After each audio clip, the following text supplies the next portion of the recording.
Hello, welcome back to Mark's Garden UK at Rose Cottage near Nantwich in Cheshire. Just over 6 months ago, on the 9th of October 2022, I made a lot of hardwood holly cuttings. They're here in this strip of long grass. It's now the 29th of April, so it's just over 6 months. These cuttings have been left alone. They've been through quite a cold winter. We had temperatures down to -10 in the UK. I've not done anything other than just leave them alone. This is another cutting which I took at the same time, which I didn't plant in the earth. These have been planted in the earth.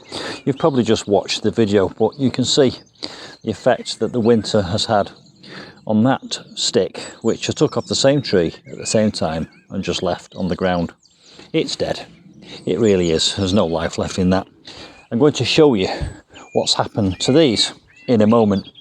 My objective here is really to separate off a piece of the garden. To my left here, there's going to be a rill garden with a long, narrow water feature. I'm probably going to plant some olive trees and make it an arid garden, cover it in gravel so that I can sit in the heat of the sun. The south is just over there, so we get a lot of sun in this area here. Anyway, let's get back to the holly. I'll give you a close-up now and I'll show you what you can expect if you take hardwood holly cuttings in the same way that I did in that original video 6 months ago. Now, by way of comparison, let me present the cutting from the same tree which I took at the same time. And we can see quite clearly here the difference. The one that was put into the ground is green and the one that wasn't is very definitely dead. So that's the first effect. All the cuttings are still green. You can see them as I go through. Unfortunately, you can't really see them very well because the grass has grown up amongst them. But I will give you a close-up now. Not only is it green, but we've also got little bits of growth starting to appear. We're 6 months down the line. Let me find a nice piece of growth to see you. But every one of these green holly hedge cuttings has got life on it and new growth. I'll now find you a piece that we can look at in a bit more detail. It's tiny and it's minute, and I've had to put my glasses on to see it, but look here, just where my finger is and the axle of that leaf node there, there's a new leaf starting to appear, and there's another one here. And then if I move along to the next one, down here where my finger is, in the axle of the leaf node, a new leaf is starting to appear. Here's another one, and down there the same is true, and down here. And then if we visit each one of these, the same thing is happening. Not only have the old leaves stayed green, but we're starting to get evidence of new life. There, can you see where my finger is? In the axle of the leaf node is a tiny little green thing. And in fact, at the end of that shoot there, we can see it's starting to shoot, a little green shoot. And all of these are the same. There's a dead apple. This is underneath a Bramley apple. And there's an apple. I leave these on the ground because they're great food for the wasps and other insects. Again, evidence of new life there on these twigs.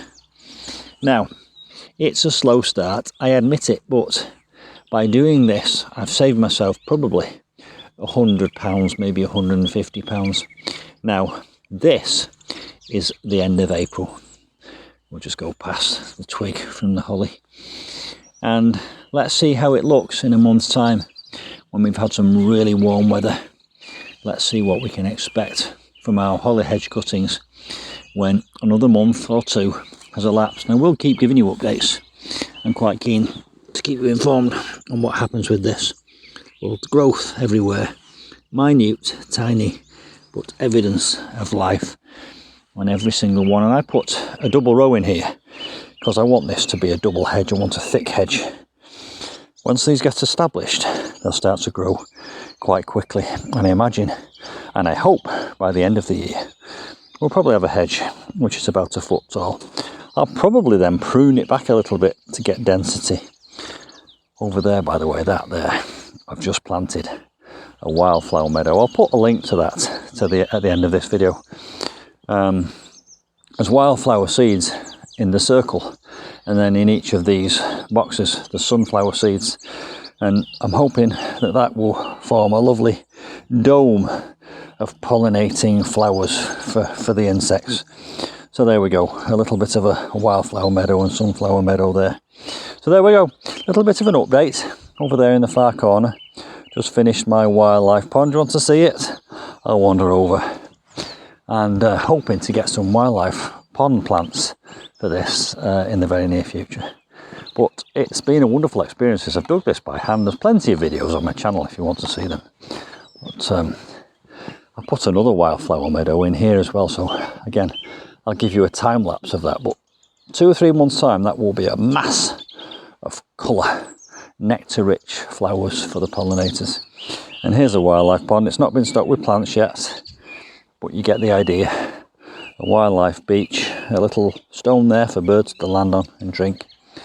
And these hedges around here are absolutely thick with birds. You can probably hear them in the background. Wonderful.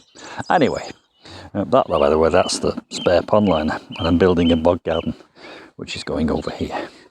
Anyway, I've rambled on long enough. I really just wanted to give you an update on the holly hedge, and it's good news. You've got to be patient, and you've got to be brave, but nature's a powerful force, and as you can see, we've got a holly hedge in the making. Look there, a little red berry. That was already there. I can't claim credit for that. But look how green that's looking. It's looking perfectly healthy.